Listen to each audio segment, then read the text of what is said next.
Goeiemôre, dit is dan vandag woensdag, dit is lesing 14 wat ons mee aangaan, van die dogter van Sion, restaureerders van die skrifte. En dit is vandag 19 November 2025.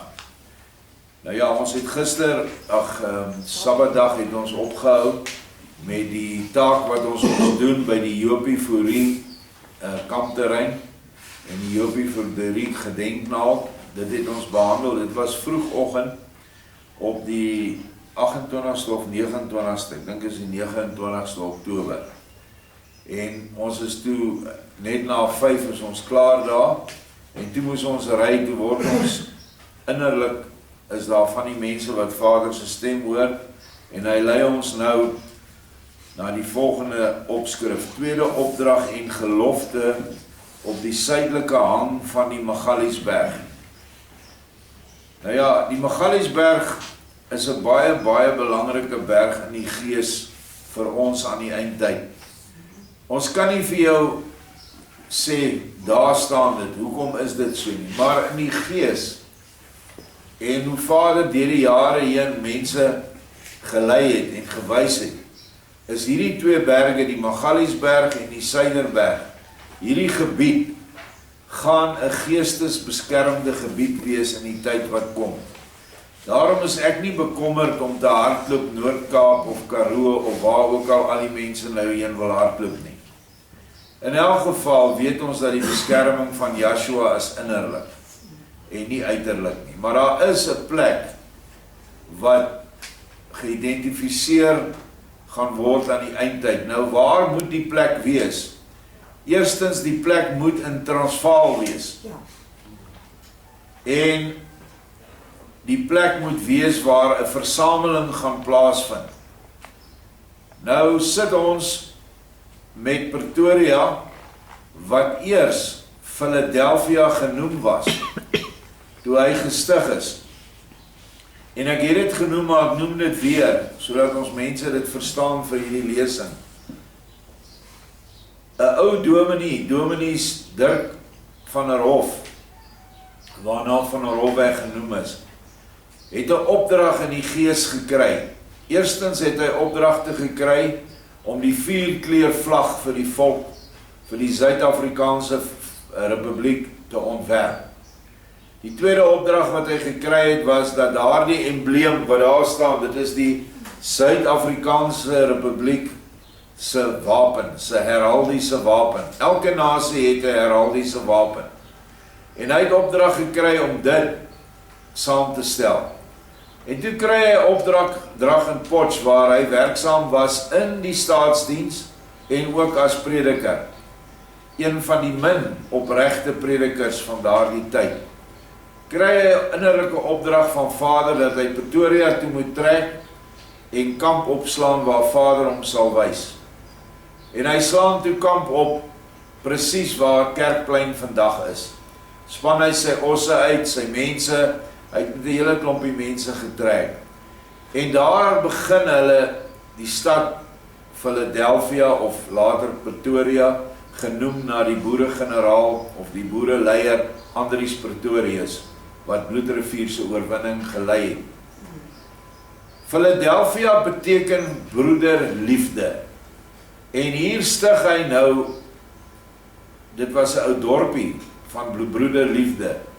Maar uiteindelik gaan dit aan en so word Pretoria al hoe groter om hierdie senterpunt. Onthou plekke soos Erasmia en Erasmusrand en al die vanne wat ons hier om Pretoria kry. Dit was groot plase wat aan boere behoort het wat in daai omgewing kom woon het.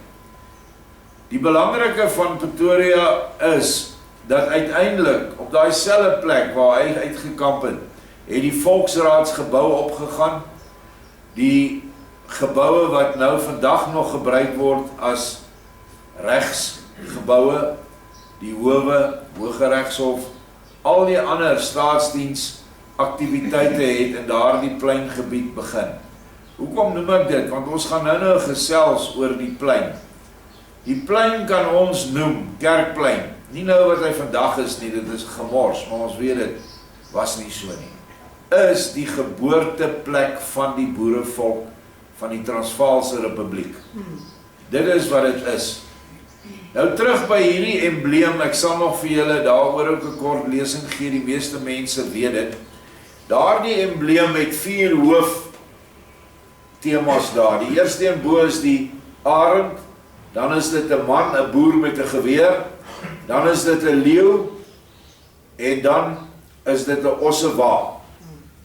Die ossewa hou verband met ons geloof, want dit is met die ossewa wat hulle die onmoontlike verrig het om oor die Drakensberg te gaan.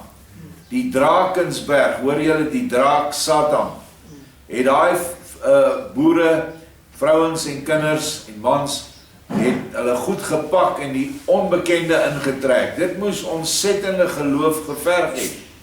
Hulle moes van die wiele afhaal as hulle by styl afdraandes afgaan. Dit was 'n geweldige gevaarlike plek, 'n gevaarlike taak wat hulle aangepak het. Maar so het hulle uiteindelik dan oorgekom. En ons het die geskiedenis nou gehad van Bloedrivier wat die volk eintlik in die baarmoeder gevorm is. En toe trek hulle van Natal af, want hulle kon nie daar grond kry nie. Die Engelse was ons weer eens voor, en hulle het die Zulus allerhande goed beloof en vertel, en toe moes die boere daar uittrek. En toe is hulle na die noorde toe. Die grond was skoon. Moenie dat hulle vir jou vertel, ons het swartes se grond gevat nie. Oral het die trekkers dooie beendere gekry, want die Difikani het daar deurgetrek. Dit is 'n ding wat onder die swartes gebeur het, deur 'n toordokter wat vir hulle gesê het, hulle moet al hulle vee doodmaak, en hulle moet nou nie meer oeste insit nie, want dit of dat gaan gebeur. En toe vrek hulle almal uit. En so het die boere in grond ingekom waar niemand gebly het nie. Die enigste gevaarlike lot was die Matabele's, wat hier by, net buite Parys, wat is daai plek waar die komeet of die dinge, asteroïde geval het?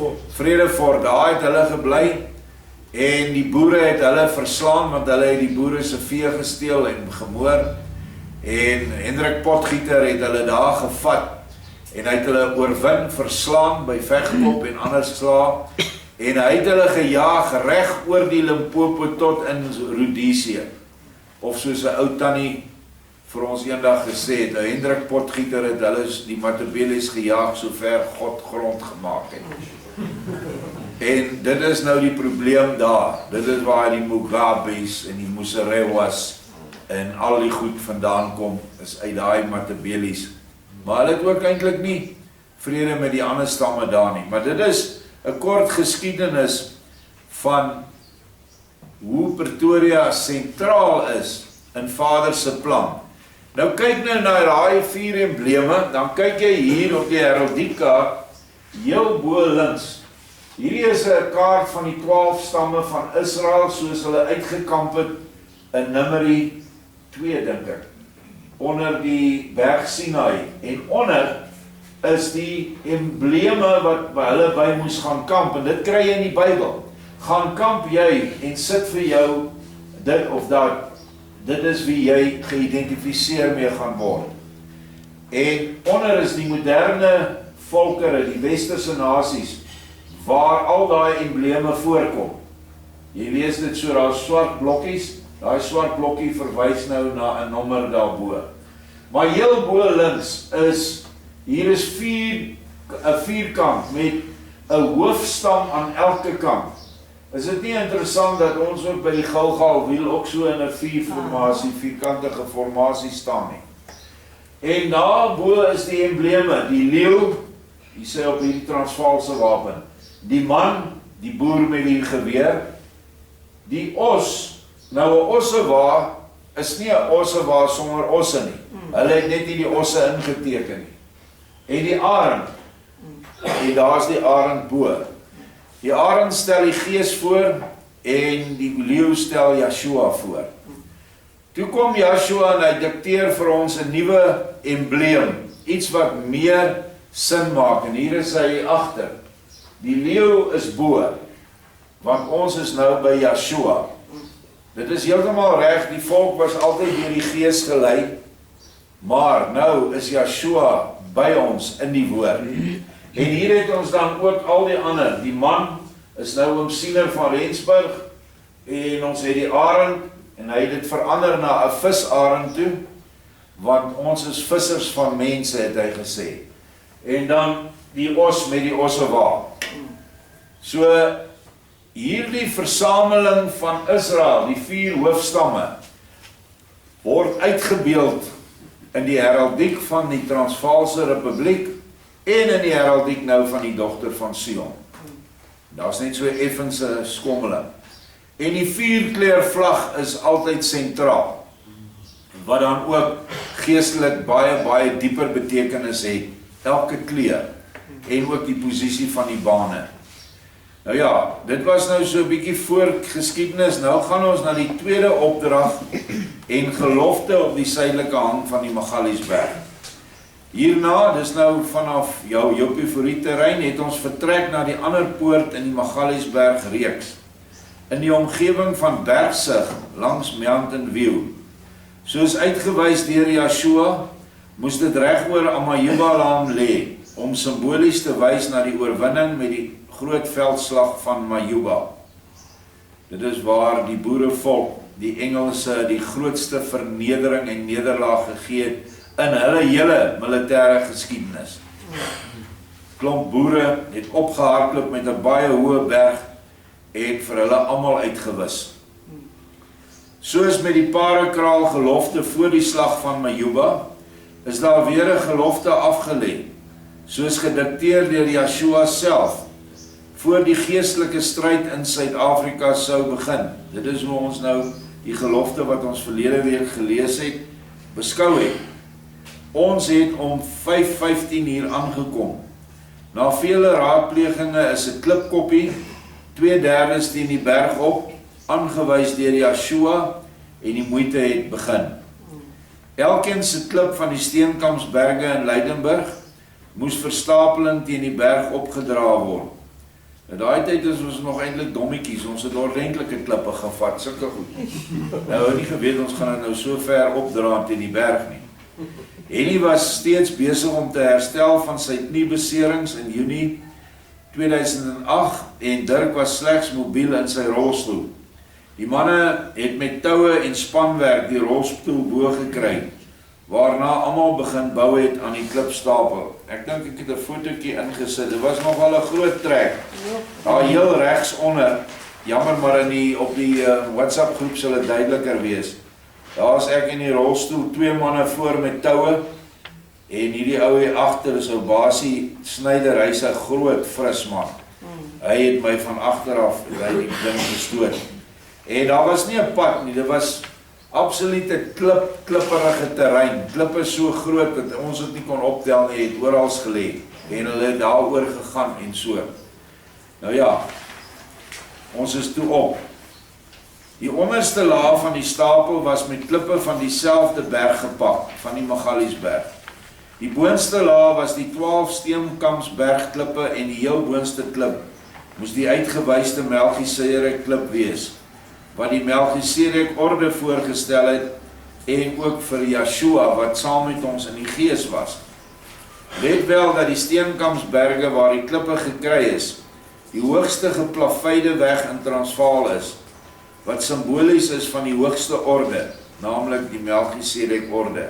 Dit is maar hoe hy dit aan ons geopenbaar het. Hoekom van die Steenkampsberge moes ons klippe bring.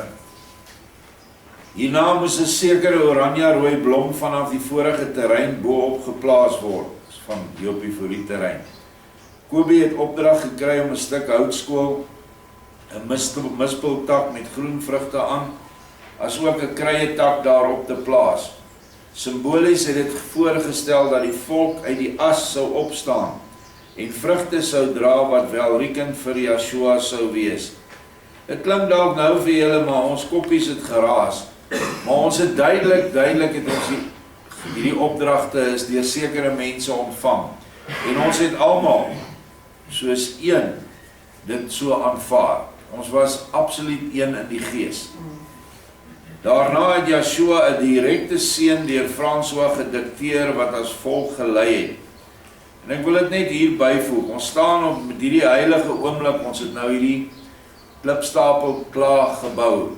En ons staan reg om nou die volgende stappe te doen, wat natuurlik altyd 'n salwing is, waar ons olie uitgiet op die klipstapel, 'n gebed en alles. En skielik sê François, Vader wil praat.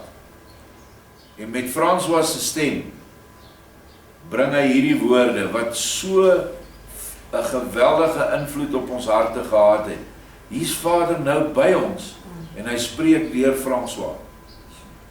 Dis iets wat ongekend was vir ons tot op daai stadium.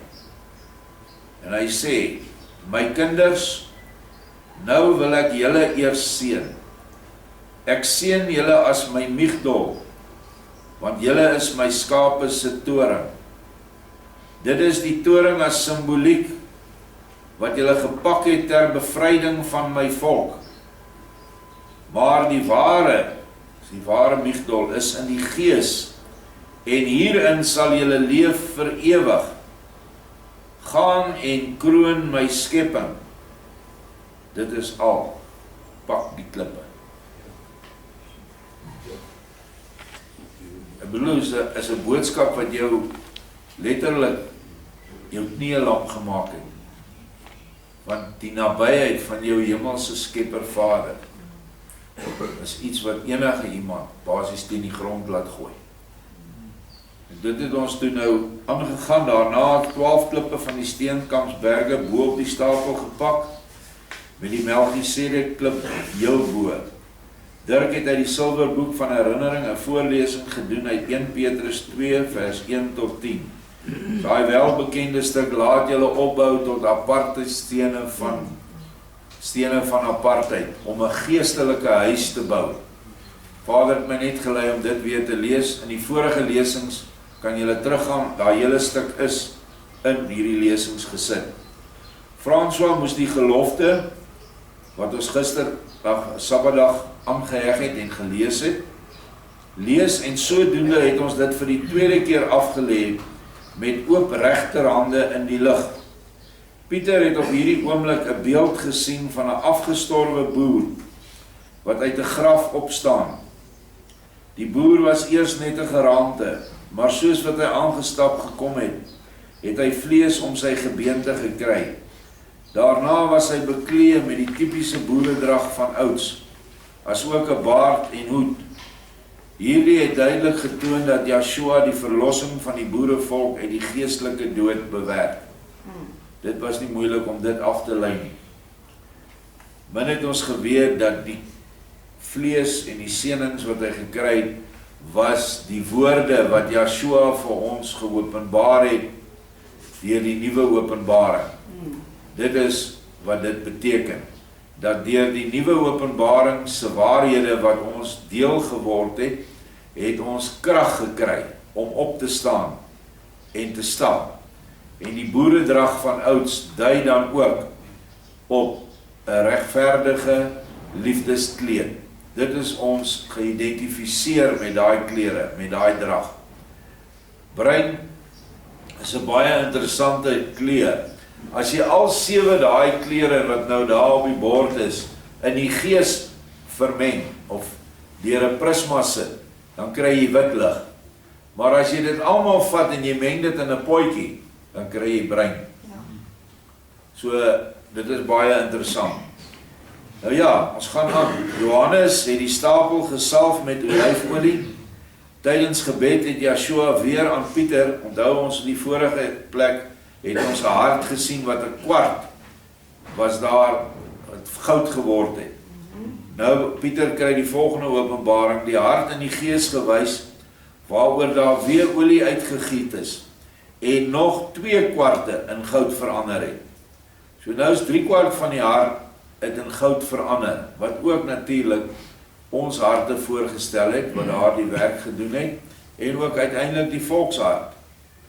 François het van Joshua ontvang dat hy Jesaja 18 moes gaan lees hierna.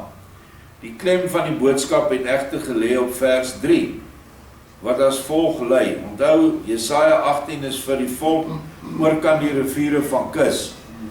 Baie spesifiek 'n volk suid van die riviere van Ethiopië.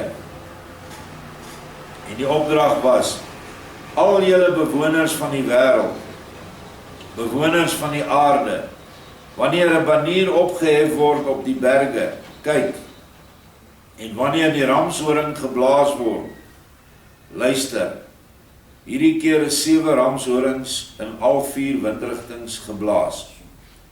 Die laaste gebede moes deur elk van die 3 vroue gedoen word, wat 'n binnekring om die stapel Joshua gevorm het.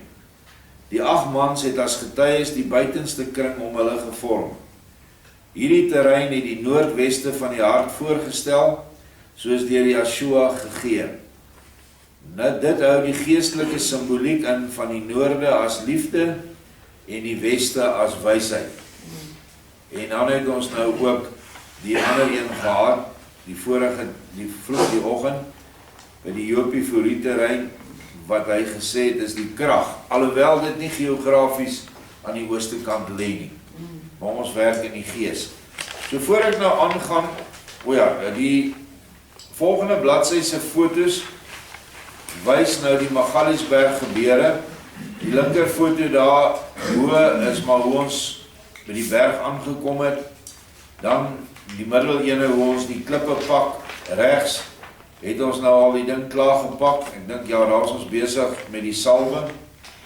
Die lang foto in die middel is waar ons om die klipstapel gestaan het, gebede gedoen het.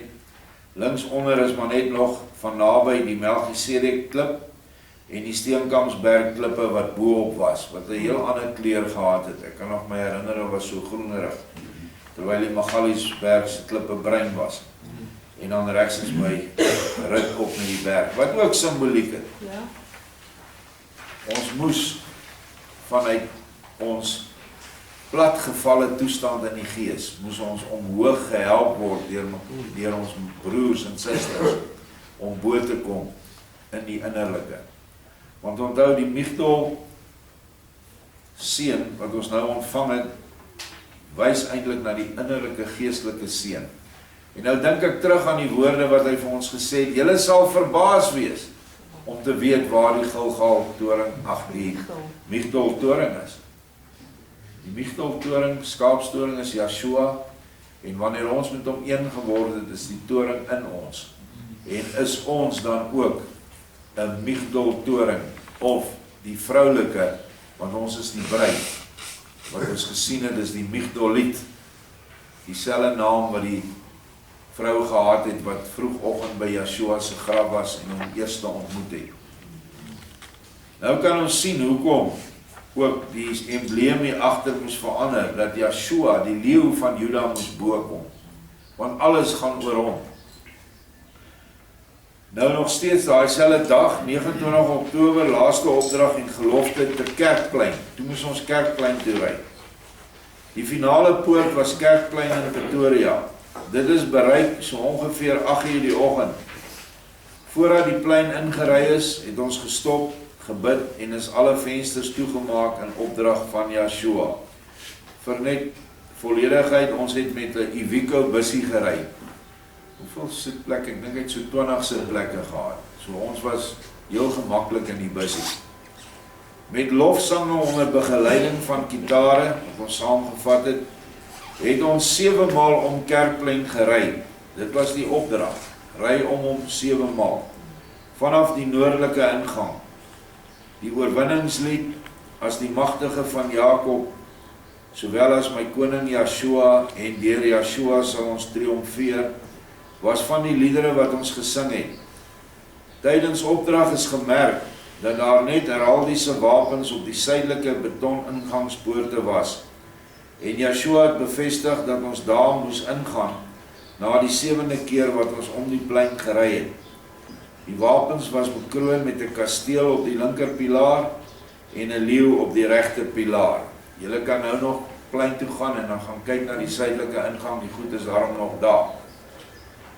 Nou, na Karen se lesing gister, besef ek nou vanoggend toe ek nou weer die ding deurgaan, dat ons moes die liedere sing, nie vir Joshua, maar vir onsself, om ons in daai geestelike stemming te bring, om ons op 'n geestelike hoogtepunt te bring om hierdie taak te doen.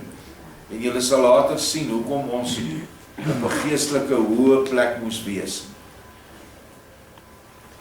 Daarna het ons Kerkplein betree, waarna gesoek is na die woorde eendracht maak mag, want ons het geweet, ons moet dit gaan soek. Aangesien Joshua opdrag gegee het, dat hierdie woorde herdoop moet word na eendrag in Joshua maak mag. Eendrag maak mag is nog Hollands, nou in Afrikaans, eendrag in Joshua. Dit is aan die noordelike sy van die middelste vierkant gevind, aan die voorkant van die Paulkreer standbeeld. Dit was egter nie 'n aparte steen nie, maar klein onder die Transvaalse wapen op die grond in 'n granietblok, wat in die plaveisel ingelê is, gegraveer.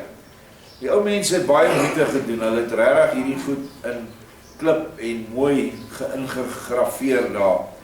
En ons het dit reg voor dit gaan staan. Hier is die gelofte vir die 3de maal afgelê, met ons regterhande in die lug. Joshua het geopenbaar dat hy self die plek van Paulkreer in die volk ingeneem het. Daar is gebid en Joshua het die hart weer aan Pieter gewys wat volkome goud geword het, nadat dit 'n laaste keer maal gesalf was.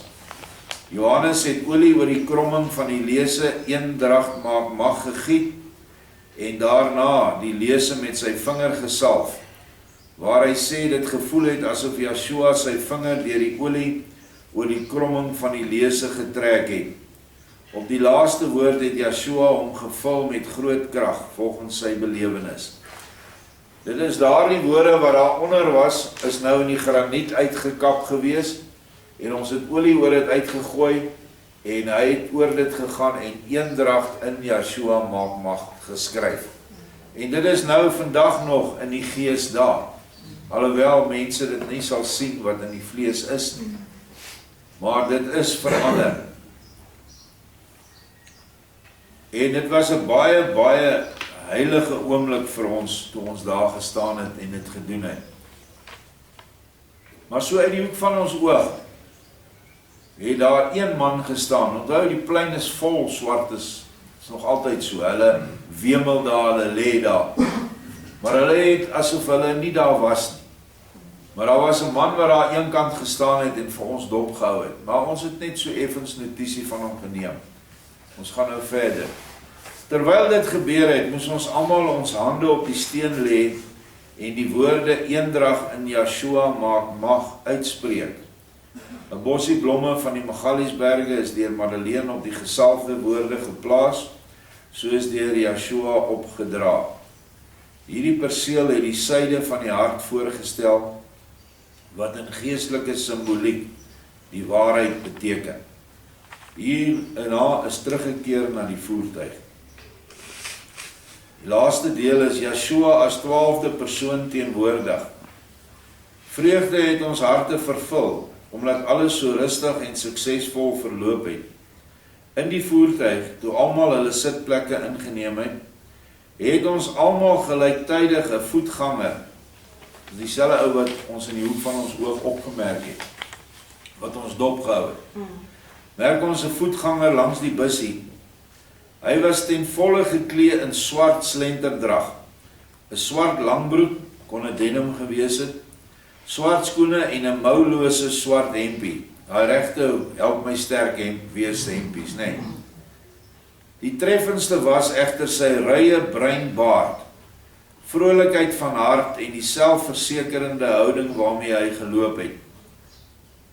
Hy het donkerbruin hare en effens ligter baard gehad met helder blou oë. Die baard was egter vol rond aan alle kante, sodat die mond glad nie sigbaar was nie. Hy was skraal, ongeveer 6 voet lank met 'n uitdagende vrolike stap, soos 'n trotse leeumannetjie. Met sy eerste tree verby ons bussie het hy reguit na Pieter gekyk en met glimlaggende oë gesalueer. Soos wat hy aangeloop het, het hy slegs na ons gekyk. Al het dit gevaarlik gelyk tussen al die verkeer. Niemand het toegewis wie hierdie merkwaardige persoon was nie. Die voorkoms was te gewoon, of common, soos ons vandag sê.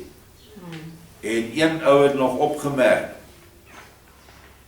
kyk daardie ou. Ek weet nie wat hy vir hom gesê het, ek kan nie meer onthou nie. Maar ek wil nou sê, kyk daai windie.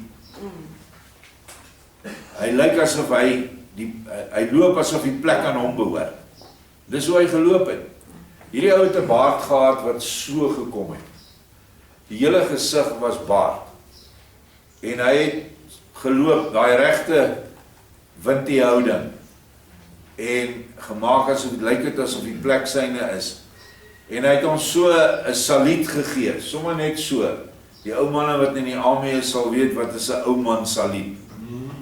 As jy inkom in die weermag, dan staan jy op aandag en jy salueer presies soos wat die korporaal jou geleer het. Maar as jy 'n ou man is en jy het min dae, dan is dit sommer een van hierdie goeters. En dis hoe hy ons gesalueer het. En hy was 25 meter ten minste weg van ons af. En ons het almal sy blou oë gesien. Nou ek glo nie jy gaan op 25 meter 'n mens se blou oë sien nie. Wat het hier gebeur? Kom ons lees die laaste paragraaf. Die volgende dag toe is ons nou terug Leidenburg toe het Joshua aan elkeen van ons wat gevra het bevestig dat hierdie persoon hy self in lewende lywe was wat ons gegroet het en met welgedaan gesalueer het. Werklik die leeu van Juda. Ek was nog, ek sal dit nooit in my lewe vergeet nie, ek was in die bad. Er was nog 'n effel vir my en die bad was, mense moes my stoot met die reisstoel optel en binne in die bad sit. Ek kon nie self daar inkom nie. En terwyl ek in die bad sit, hoor ek die woorde in my hart en Joshua sê, ja, en toe herken julle my nie eers nie. En dadelik sien ek daai man in die gees in my hart. En ek weet dit, en presies op dieselfde oomblik openbaar hy aan François dat dit hy was. En wat hy gedoen het sonder dat ons dit agtergekom het, hy het ons van 'n vleeslike toestand na 'n geestelike toestand getrek. En ek wil dit vir julle sê, want julle gaan dit ook oorkom. Jy kom niks agter nie, dit is nie 'n groot ding wat gebeur, jy's net in daai dimensie, jy het nie eens geweet wanneer is ons in daai dimensie ingegaan nie, toe ons die gelofte afgelê het, of toe ons eers in die bussie gesit het, ons weet nie. Maar almal het hom gesien, en hy het geloop en hy het so na ons gekyk en hy het so gemaak. En ons het gesien hoe hy tussen die karre, want om die plein is mos 'n pad en die karre ry heeltyd daar. Hy het tussen hulle geloop sonder om te kyk na die karre. Want hy was in die gees. En ons was vir daai oomblik ook in die gees. En dit is een van my wonderlikste ervarings wat ek deel aan gehad het op hierdie aarde in my amper 70 jaar. Dat ek vir Joshua kon sien in 'n vorm wat hy vir ons homself kenbaar gemaak het. Joshua kan in enige vorm kom, hy is almagtig, hy kan kom met lange hare en 'n wit kleed soos wat ons nou maar altyd gewoond is om te sien op die prentjies. Hy kan kom as 'n boer, en hier het hy gekom as 'n man wat ons dadelik gedink het, yes, maar hierdie ou is 'n windie, kyk hoe loop hy hierso. Lyk of die plek aan hom behoort. Ja, nie net Kerkplein het aan hom behoort nie. Die hele aarde behoort aan hom. Die hele heelal behoort aan hom. En hy het die reg om so te loop. So dit was die afsluiting van daai ervaring dat ons vir 'n oomblik, paar oomblikke vir Joshua kon sien. Wat dan natuurlik ook agterna het ons teruggekyk en besef dat ons sending was suksesvol, anders sou hy nie gesalueer het met welgedaan nie. En dit het ons harte met baie vreugde vervul. En almal wat by die huis gebly het, die ander 40 so wat mense het, wat vir ons gebid het, het net soveel vreugde gehad. En dit is die lekker, dat mense nie afgunstig was omdat hulle nie saam kon gaan nie, want daar was beperkte plek en Joshua wou net 11 gehad het. Maar almal wat agtergebly het, het gesamentlik in gebed vir ons ingetree die hele dag. En was baie dankbaar toe ons terug is op die plaas. So daar het ons nou ons tweede opdrag, die tweede en die derde opdrag wat ons daai dag moes uitvoer. En dit is ook die datum van die gelofte. dit is die aand tevore vir François gegee. 2008, nou waar is ons nou al? Amper 20 jaar later, 17 jaar later. En ons herhaal nog daardie gelofte, want dit is vir ons baie, baie belangrik en dit is sentraal in die doelwit wat ons vir ons gestel het volgens al die boodskappe van Vader tot nou toe. Enige iemand iets om te vra? Wat van die terugrit van die berg af? Ja. Ja, ons het so moeilik opgegaan. En toe die manne bietjie rondloop daar, sien ons maar hier, minder as 100 meter van die klipstapel af, is 'n teerpad. Die teerpad hardloop reg op tot by 'n reservoir, die reservoir daar agter Mountain View. En hulle het my toe gestoot tot by die teerpad en toe lekker met die teerpad afgegaan. Maar ek weet, ons moes nie daai teerpad ontdek het nie, ons moes hom eers gekry het nadat ons werklik die moeite by die berg opgegaan het. En toe het ons nou van daar af plein toe gery. Baie dankie Anne-Marie. Ek wil net iets sê, dis nie 'n vraag nie, maar daardie blou oë van Joshua, maak nie saak in watter gedaante hy verskyn nie. Daardie blou oë, absoluut onmiskenbaar. Ja, dit is so, almal van ons het dit, al 11 het dit gesien, en as jy dit materieel ontleed, is dit onmoontlik. Ons moes in 'n geestelike vlak of verrukking gewees het om dit te kan sien. Want almal het daarvan gepraat. Nou toe ons nou terug is en ek en Frans kom agter dat dit nou, hy is toe het almal saamgestem. Hulle het dan ook ander ervarings gehad wat nou nie opgeteken is nie. Maar dankie Joshua. En hy kan in enige vorm voorkom. Hy kan as 'n bedelaar inkom deur daai hek en dan toets hy jou en my. Hy gaan kom in die vorm van die een wie jy die meeste verag. Gaan hy jou toets en gaan hy kyk of jy jou liefde vir hom sal hê. So, wees waaksaam. Dit kan met almal weer gebeur. Baie dankie, ons gaan nou môre verder.